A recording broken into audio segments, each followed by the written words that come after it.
Hello student, स्वागत है आपका हमारे एएस कोचिंग सेंटर में। आज हम सूद एवं सांख्यिकी के कुल 20 क्वेश्चन देखेंगे। आप चाहें तो जब तक मैं क्वेश्चन और ऑप्शन बोलूँगी उस बीच आप अपना आंसर कमेंट बॉक्स में दे सकते हैं। हमारा पहला क्वेश्चन है, केंद्रीय प्रवृत्ति की मापन विधि है। केंद्रीय प्रवृत्ति की मापन विधि है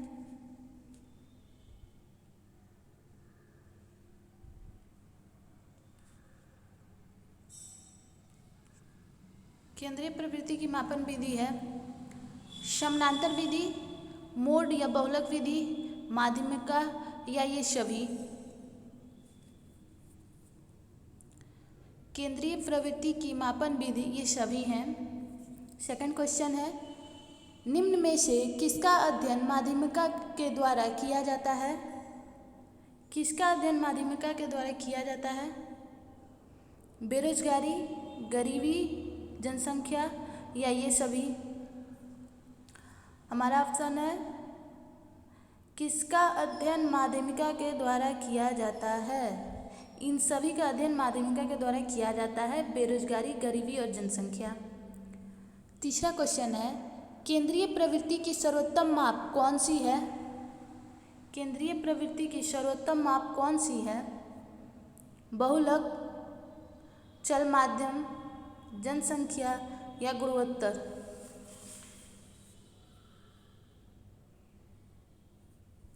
केंद्रीय प्रवृत्ति की सर्वोत्तम माप कौन सी है? केंद्रीय प्रवृत्ति की सर्वोत्तम माप जनसंख्या है। इनमें से बहुलक होगा 2, 4, 6, 8, 10, 2, 1, 2। इनमें से बहुलक क्या होगा? बहुलक किसे बोलेंगे? 2 को, 8 को, 6 को या 4 को? हमारा आंसर है 2 को। 2 क्यों? क्योंकि 2 इसमें बार बार आया। बहुलक उसे बोलते हैं जिसकी जो अपनी संख्या की लाइनिंग में ज़्यादा बार आया हो उसे बहुलक बोलते हैं। पांचवा क्वेश्चन है, वैसे चर जो स्वतंत्र चर पर आश्रित होते हैं कहलाते हैं? स्वतंत्र चर, आश्रित चर, बाह्य चर या कोई नहीं। कमेंट बॉक्स में आप चाहें तो आंसर दे सकते हैं और वीडियो अच्छा लग रहा हो तो please like, share and subscribe my channel. वैसे चर जो स्वतंत्र चर पर आश्रित होते हैं आश्रित चर कहलाते हैं। किसी सांख्यिकी में वास्तविक तथ्यों एवं विभिन्न समस्याओं पर सांख्यिकी रीतियों का प्रयोग किया जाता है।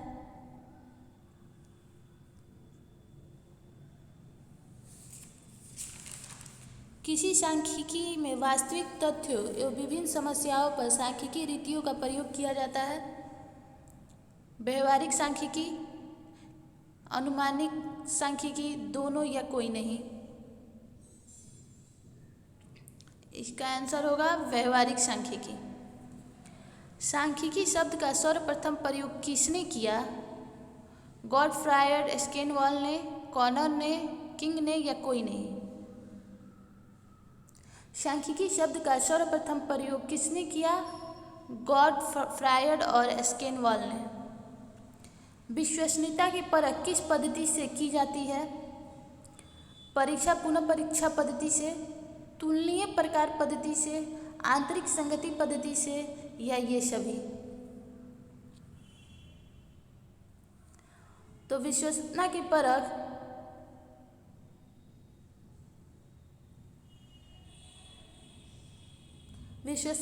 परख परीक्षा पुनः परीक्षा पद्धति, तुलनीय प्रकार पद्धति, आंतरिक संगति पद्धति, इन सभी से की जाती है।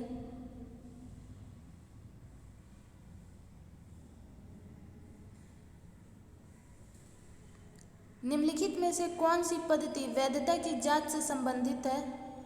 अंतर्वस्तु वैधता संबंधी, अंतर्वस्तु संबंधी वैधता, रचना संबंधी वैधता, आकृति संबंधी वैधता या ये सभी।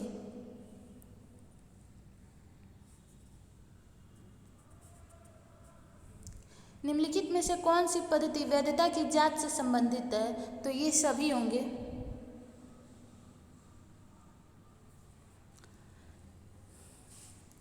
किसी समय काल में सर्वाधिक प्रयोग होने वाला मूल्य कहलाता है?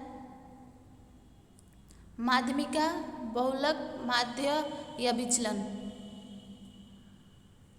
अभी हमने इससे पहले एक क्वेश्चन अटेंड किया था ना, जिसका आंसर 2 आया था, जिसमें पूछा गया था बहुलक किसे बोलते हैं। तो सेम वही क्वेश्चन है कि शंखमाला में जिस भी शंख बोल सकते हैं या फिर हम वर्ड बोल सकते हैं, जैसे 1 2 3 4 5 6 कुछ भी काउंटिंग में आ रहा है उसे बोल सकते हैं।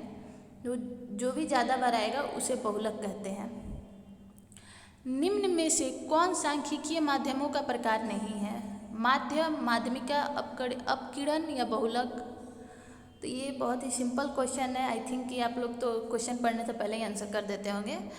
इस माध्यम, माध्यमिका तो हम बचपन से सुनते आ रहे हैं और बहुलक देख ही लिए, तो जाहिर सी बात है हमारा आंसर होगा अपकिरण।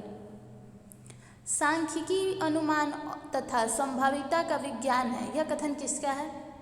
ये रटने वाला क्वेश्चन है। बाउले, एक्रिट, कॉनर या लेगिटन। तो सांख्यिकी अनुमान तथा संभाविता का विज्ञान है, यह कथन लेगिटन का है। मोड शब्द की उत्पत्ति किस भाषा से मानी जाती है? फ्रेंच, अंग्रेजी, लैटिन या कोई नहीं। मोड शब्द की उत्पत्ति फ्रेंच भाषा से मानी जाती है। गणितीय माध्य के प्रकार हैं समानांतर, ज्यामितीय या हरात्मक या ये सभी।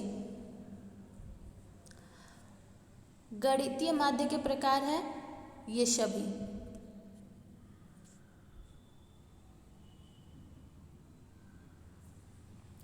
वे कौन से तथ्य हैं जो हमेशा अंकों या संख्याओं के माध्यम से प्रस्तुत किए जाते हैं?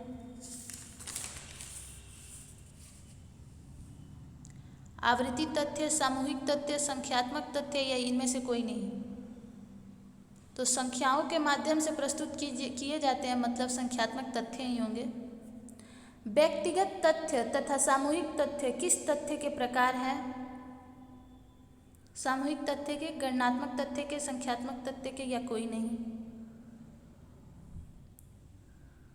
अब यहाँ व्यक्तिगत तथ्य तथा सामूहिक तथ्य पूछा गया है, तो आप ये सोच के सामूहिक मत नहीं लगा दीजिएगा। यहाँ आंसर होगा व्यक्तिगत तथ्य तथा सामूहिक तथ्य संख्यात्मक तथ्य के प्रकार हैं। जिस रूप में तथ्य प्राप्त होते हैं उन्हें उसी रूप में प्रदर्शित किया जाना कौन सा तथ्य कहलाएगा? व्यक्तिगत तथ्य, सांख्यिकीय तथ्य, गणनात्मक तथ्य या कोई नहीं।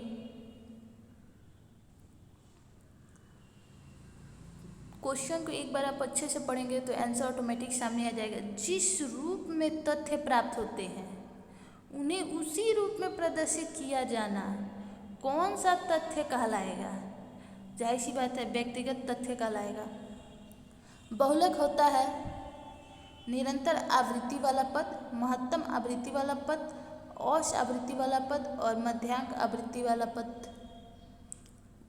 मध्यांक कांतर का मध्यमान। तो बहुलक होता है महत्तम आवृत्ति वाला पद।